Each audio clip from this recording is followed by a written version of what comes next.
Time to report on the news. And I'm here to tell you it's a brand new day here in New York City. That's right. Tuesday night, Big Z for NYC. The boy did it. And I'm here to give you some live on the scene reporting. I'm actually on the streets of Brooklyn right now.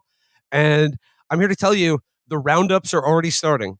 Anyone who did not escape New York City when they had the chance, they are being arrested, detained, and sent to one of the Mamdani camps right now. Earlier this morning, I was taken on a guided tour of all the Upper Manhattan equinoxes, which have been nationalized. All of the leg press machines are they're being taken in for cleaning. We won't know for a while until we get international observers, but we think tentatively 180,000 Jewish people killed themselves using leg press machines the night of the election in advance of what we're seeing now. Well, Felix, I was at a DSA watch party in Bushwick as the results came in, and as the news as it became real, as it looked like 80% of precincts reporting, Mamdani is still up by about 7 or 8 points. There was a big cheer went throughout the room, and that cheer was immediately followed by the entrance of what Comrade Zohran is calling his morality police, and everyone who was drinking alcohol was arrested, and any woman whose head was not covered was also taken away. And also, I'm glad to say I have now converted to Islam. I am a Muslim now, and I gotta say, you know what? They wanted it more. They won. I'm Muslim now, and I'm saying this because I want to avoid paying the tax. Yeah, it's going to be a big thing going forward. We would also be remiss to not report on the incident. Andrew Cuomo, we don't know how he did this, but he got a hold of an Israeli Air Force F-16I, Sufa, as they call it. And it does look like he was gaining altitude so he could crash into the Freedom Tower at Mach 2. We don't know why he was doing this. Presumably to send a message. We don't know what that message is. He was shot down by I don't know how. Zohran already has an Air Force. He had F-22s, and they shot him out of the sky. And unfortunately, no parachute. That's all I can say. Yeah, I mean, look, it's a new day. It is a new city. Our famous bacon, egg, and cheese sandwiches. Unfortunately, now they're just egg and cheese sandwiches. This is a new reality we're adjusting to, but so far I think it's going pretty good. Everything is the Aki way now.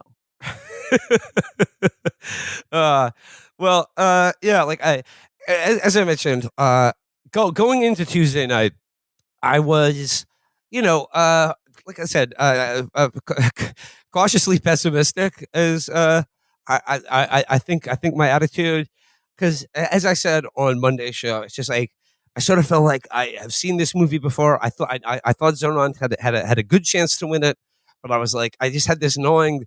I was like, oh, what if I go out tonight and Cuomo runs away with it? I could just have this sinking feeling. That was quickly dispelled when I saw the results come in from Staten Island that showed that Zoran was only down by 2,000 votes in Staten Island. And then lo and behold, 90 minutes after the polls closed, Cuomo conceded. Yeah. This was a beatdown. Yeah, it was. I mean, so Zohran, it looks like he probably won by 7 or 8 points, which we cannot reinforce this enough.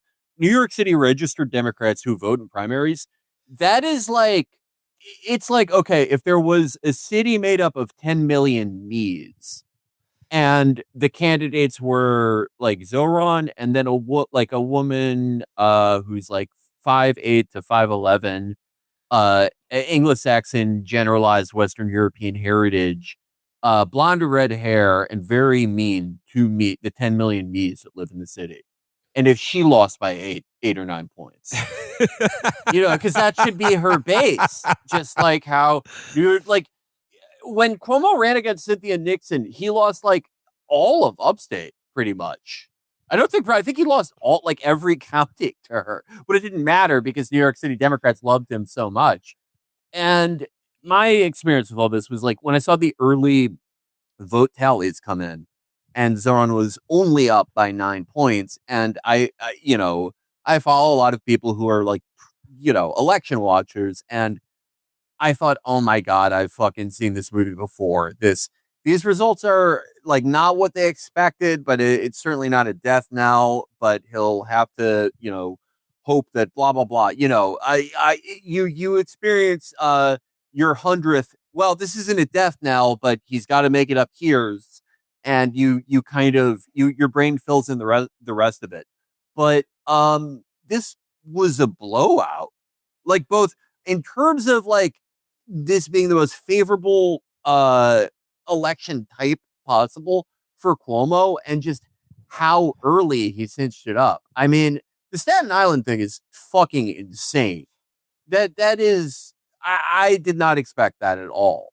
And there's a reason that Cuomo's family is talking about putting him down now.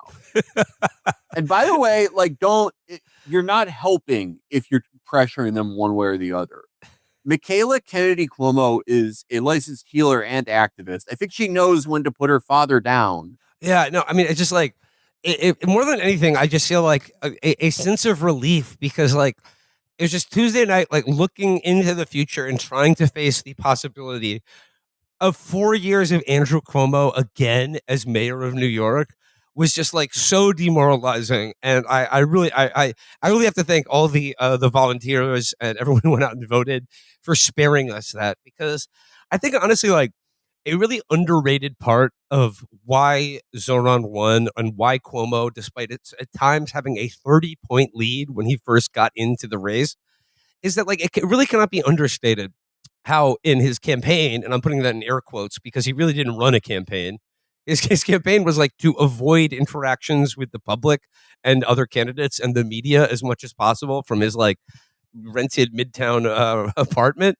But like it cannot be really understated how Andrew Cuomo, both personally and his campaign, loathes New York City and the people in it. Like his tenure as governor was basically marked by him attempting to fuck over New York City at every possible opportunity. And like even Cuomo supporters, like the few that I do see who like that actually exists and are vocal online, the message that they said were sending before election day was, we need Andrew Cuomo to like save us from the disgusting evil pigs that live in this city and are trying to destroy it by living here. And like, look at this filthy gay hellhole that is New York City. Vote for Andrew Cuomo. Yeah, and Josh, editor Germentum wrote about this. He very quickly got out An Art of Losing Andrew Cuomo, which I don't think I've ever clicked on anything faster. And he raised a very good point. Something that we also noticed in the postscript was Cuomo advertised himself as like, look, you may think I'm a piece of shit, judging by my favorability ratings. Like his net favorability compared to Zohran was just comical. But you clearly don't want this fucking lunatic who you hate to be mayor. So please let me rule over your shithole. And it didn't work because so many people liked Zohran, and a lot of people who liked Cuomo also like Zohran. Yes. So pitching yes. yourself as like, hey, I know that I'm a piece of shit, but I'm the only one who could save you. It doesn't work when most people don't think that you have to save them from anything, whether it is being a New Yorker or Zohran. Yeah, and it was sort of the hubris, or I don't know, like the ideological bubble that these people live in, is that like the way they ran against him was like, I don't know, wait till the last 2 weeks to call him Hitler, and then just say, yeah, as you're right, like, look, I know I resigned in disgrace, I know you all hate me, but you have to vote for me because the alternative is this like a horrible nightmarish scenario. And like I think even for just like regular normal Democrats, I think like when they encountered Zohran or saw his ads or just like considered him, they just thought like, oh, he looks like a nice young man. Like they probably ranked him too. Like it's just so like they really didn't know what to do with him because, well, I mean, what they tried to do with him, and like this to me is interesting. And I know New York City politics is not national politics, but like there's a lot of people who are upset about this right now that are treating it as if it is so. And I think the interesting thing here is that they tried to Corbyn him and it didn't work. And I Well, think you're like what you're seeing here is a lot of the like insane reactions to like a New York City mayoral primary where people are just like, yeah, like the Auschwitz is going to be opened in Central Park. Is they can't reconcile themselves with the fact that like all of their bleeding about anti-Semitism and how scared they felt, like voters didn't get it. And like well, when the person it was directed at, they were just like, once again, seems like a nice young liberal guy. Like seems like a nice young charismatic liberal politician. yeah. Usually, that caveat of like New York City is not the rest of America is, this not might not play other places, but actually in this case, I mean, this is a defeat against the Israel lobby and the forces of Zionism in a place where their powers are extra strong, Yeah. where away Yeah. from the Kryptonian sun. I mean, for the longest time, like New York City, it's a hard metric to gauge because American politics are incredibly Zionist. But New York City is, you know, even more crazy in a lot of instances. And I, they did try to Corbyn him, and Corbyn is one of the best people who has ever been involved in electoral politics in the West in the last 70, 80, 90, 100 years. But the man had fucking terrible instincts a lot of the time. And he would apologize, thinking that would get rid of things. But the main thing that I think stopped the Corbyning of Zohran from ever taking effect was Zohran did something that we have been talking about, we've been screaming about for the longest time, that he never once condescended to voters in any way. And so when it came time for them to hear him out, when they tried to make that globalize the Antifa thing an actual story, and he said, okay, this is, hear me out on this, they chose to, because he had chosen to respect them for the duration of the campaign. Yeah, and also like they waited too late to do this. Yeah, they waited way too late. Like they did, like I mean, if because that's the thing. Like, Cuomo got in the race and did not run a campaign. He didn't even bother to try to define his opponent until it was too late.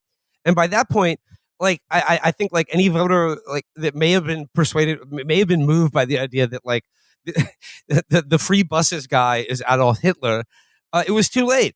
And it was just the laziness and hubris of the Cuomo campaign. Another stunning fact is that like his campaign fucked up the application for their matching funds from the state. They didn't even bother to like submit the application on time, but it didn't matter because they were just counting on the $30 million in super PAC money that they got. Like Mayor Bloomberg just gave him another $7 million just this weekend. Yeah. And like, and none of that shit mattered at all. That's the other thing. A shitload of outside money came in for, I will remind everyone again, a primary campaign for mayor.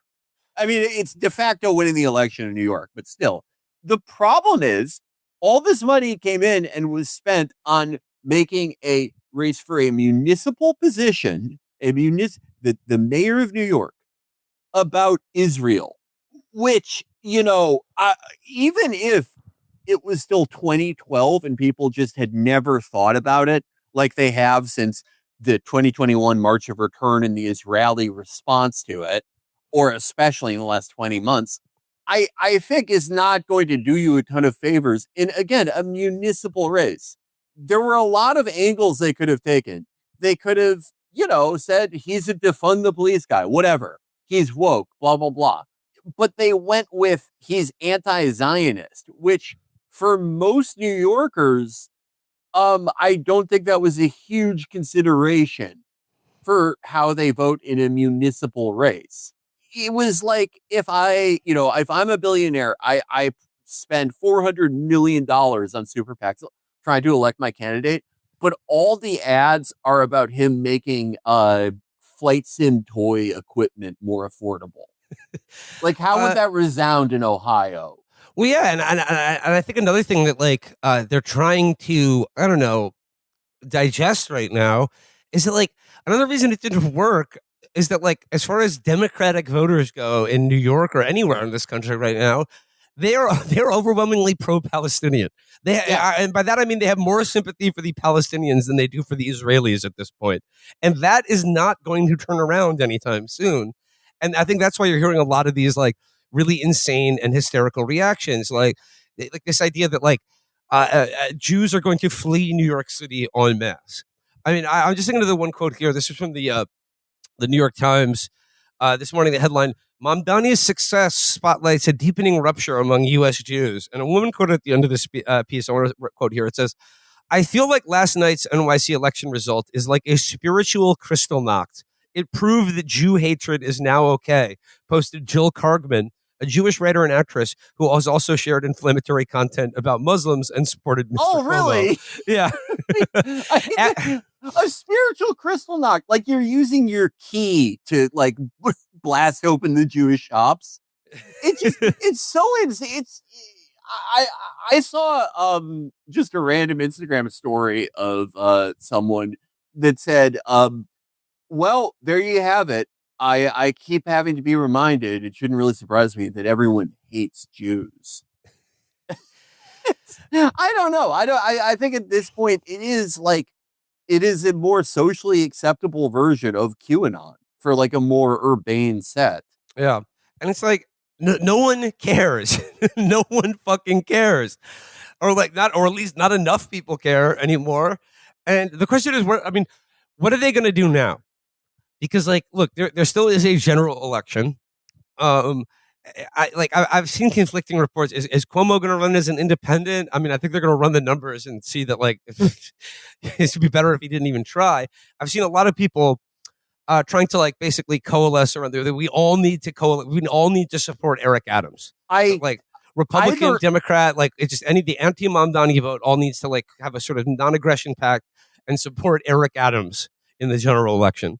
I mean, either option is great. I am fine with either option. I think either is hilarious. I love the idea of Andrew Cuomo, who, again, we will remind you of the rumors, is brandoning. He is experiencing the biological process of brandoning, going senile. So him campaigning basement style after COVID in a non-COVID world in like 100-degree days, and no longer running in his preferred amongst his like preferred voting base, which is New York City registered Democrats. I think it might fucking kill him. I think he might wish that he died hijacking that jet. But Eric Adams, that's also a great choice. I'm always happy to see more Eric.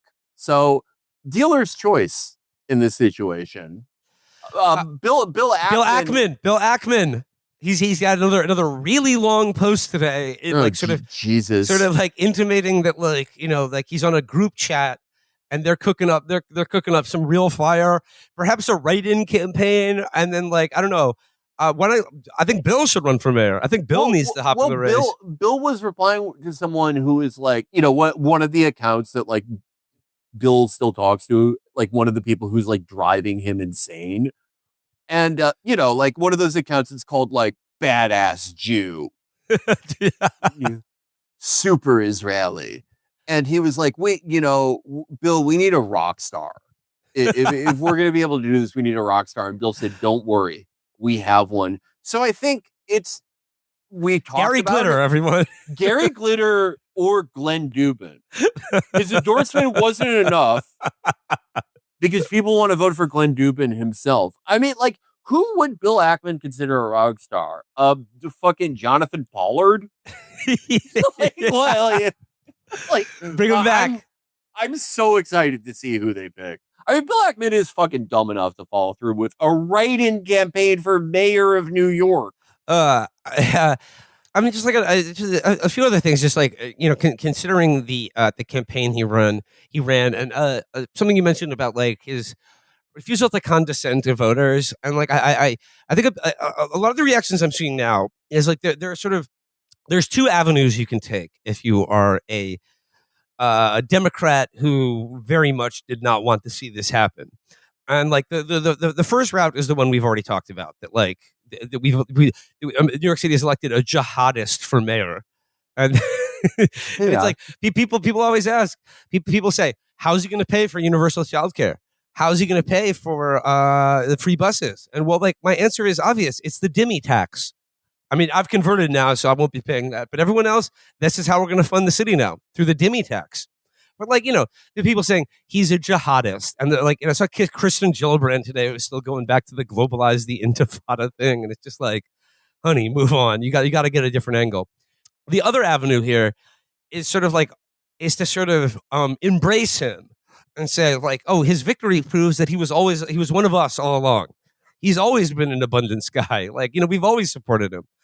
And to that end, I've seen a lot of people, a lot of like the smart Democrat electioneers pointing to his campaign videos and like how good they were, but like they all seem to be taking the tack that it's either about the the filter that he used on the video or there's like the vibes that he had.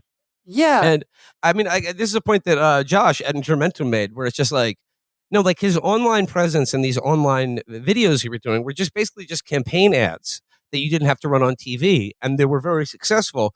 But they weren't like they weren't like a stupid dance that you had to fucking learn or a fucking meme. It was just his way of introducing himself to voters and saying, "Hi, my name is Zohran Mamdani. I'm running for mayor. I want a more affordable city." Like, stating his agenda, like his the sort of pocketbook based, a material agenda. Put that front forward and just show who you are and what you're like, and talk, and then literally in the streets of New York, just talk to voters. Yeah, it was a very, this whole like conversation about like, how do we appeal to young people, blah, blah, blah. I will kill myself if I ever have to see that cycle again. And of course, that is the takeaway that people are grabbing from this.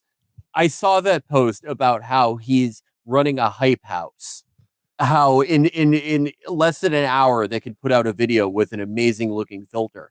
But again, I mean, if you look at all the things that he did that resounded the most, all the things that they were putting out, especially while Cuomo was just playing defense and waiting like in his bunker, like underneath the Cake Boss's store in Times Square.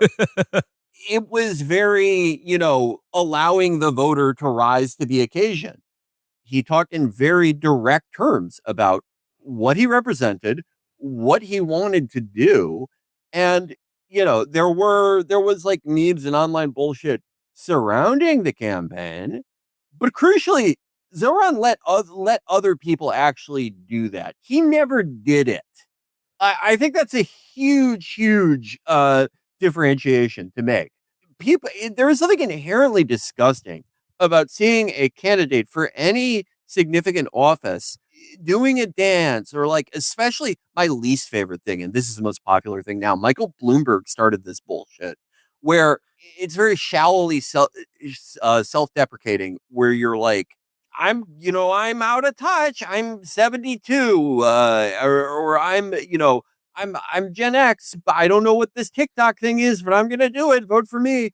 And it's so nauseating because it's the perfect Democrat thing.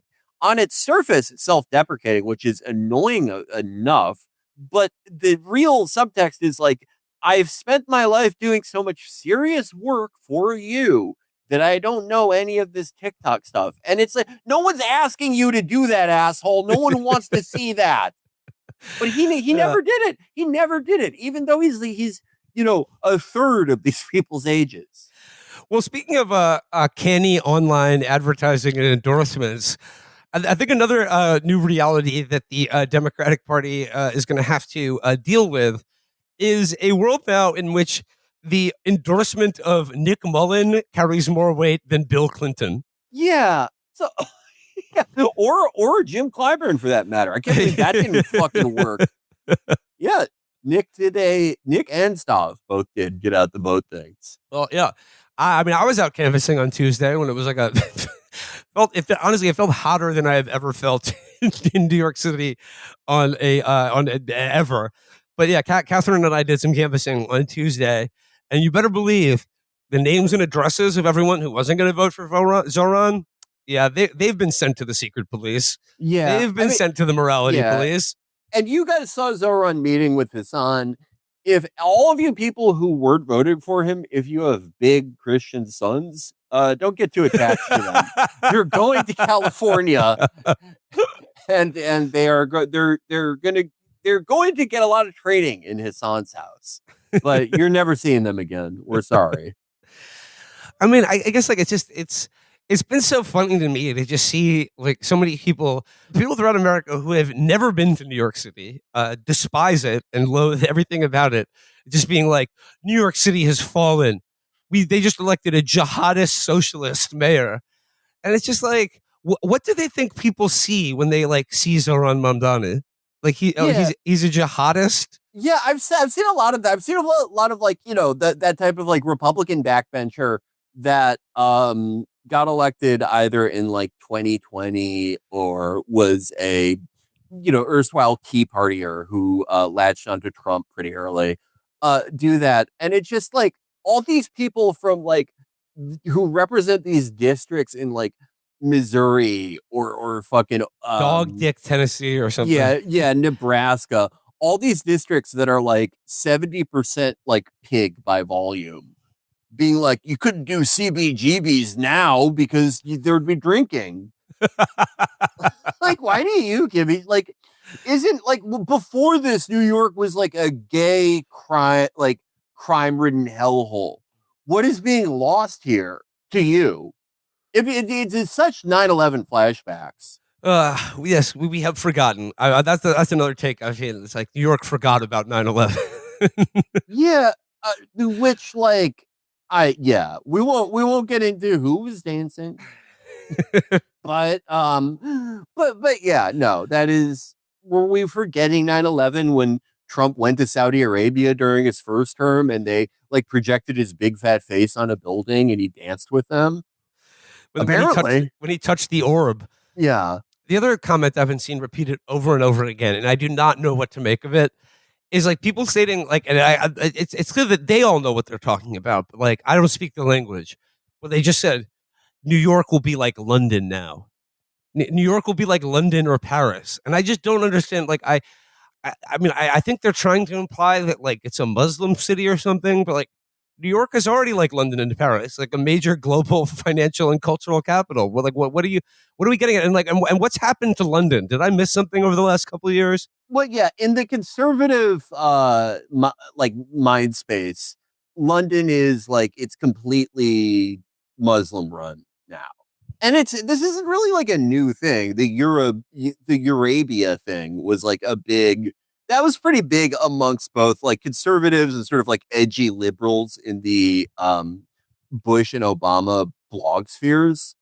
But some survey or something that was like Muhammad is a really popular name in the UK now, and London is like, I guess, the epicenter of that.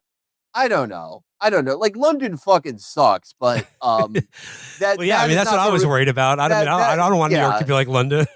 That's not the reason why it sucks. I mean, like a caliphate might actually like breathe some new life into it. Manchester is lovely. Oh, we love Caliphate Manchester. or not.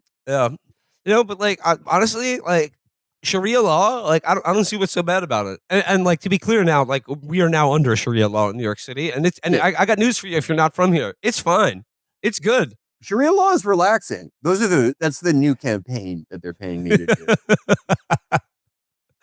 And then I guess like the final the final bit of flailing that I basically enjoyed is I saw like the New York Young Republicans are demanding that Donald Trump deport Zohran. Yeah, I mean, which again, for a president that is like flagging in popularity, that would really do what? I don't know. Like Zohran is probably one of the most popular like politicians in the country now, or will be. I don't know. I mean, like, I don't really know what to make of the New York Young Republicans thing, because it seems like it's all people who like emigrated here like 8 years ago and are really Catholic, and it's like, wouldn't we deport you too? We'll see. We'll get. I have a hotline to the mayor. We'll see if we can get on that. Yeah, just I don't know. There's so many people who are like, I guess it's a classic thing where it's like, I was naturalized in 2019 this guy Zohran isn't even a citizen. And it's like, it sounds like you aren't either. Oh wait, According to you. I did. Wait. One reaction that I really did like was from that like, what's her name? Inez stepmom. You know what I'm talking about? Oh yeah, yeah. Inez stepmom. Yeah. She's the head of the washing machine institute. For all the stepmoms that get caught there. No, it's a big conservative think tank.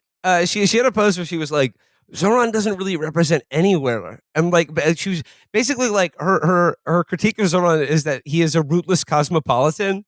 So like they have like reverse engineered anti-Semitism to be anti-Semitic against a young Muslim guy because he like was born in Uganda and merely lived in New York City for most of his life. Yeah, that is he's from. There's no one in New York who is a South Asian Muslim.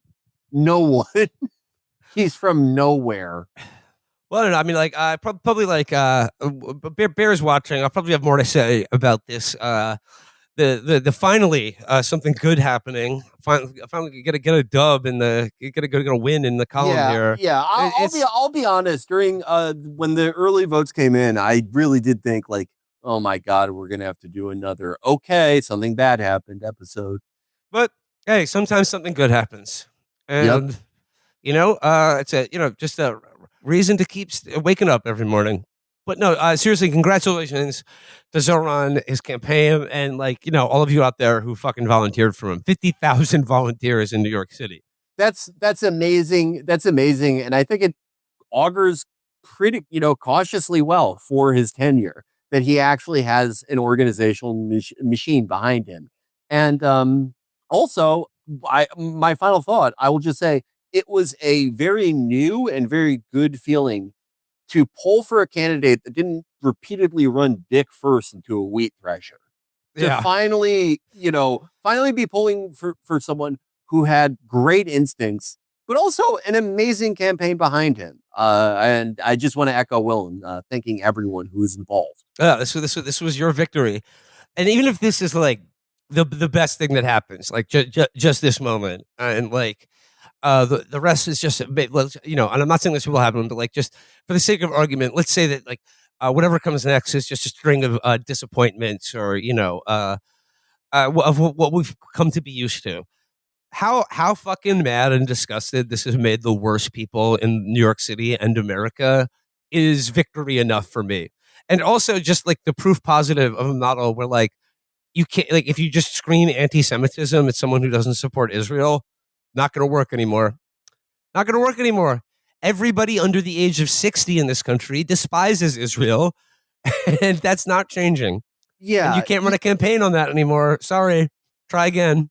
You cannot do that now to a populace that has been inundated with some of the worst videos and images anyone has ever seen. You cannot keep doing that. Not slowly, but very steadily. That is becoming meaningless to label somebody with that. Yeah. Don't care. Check the scoreboard.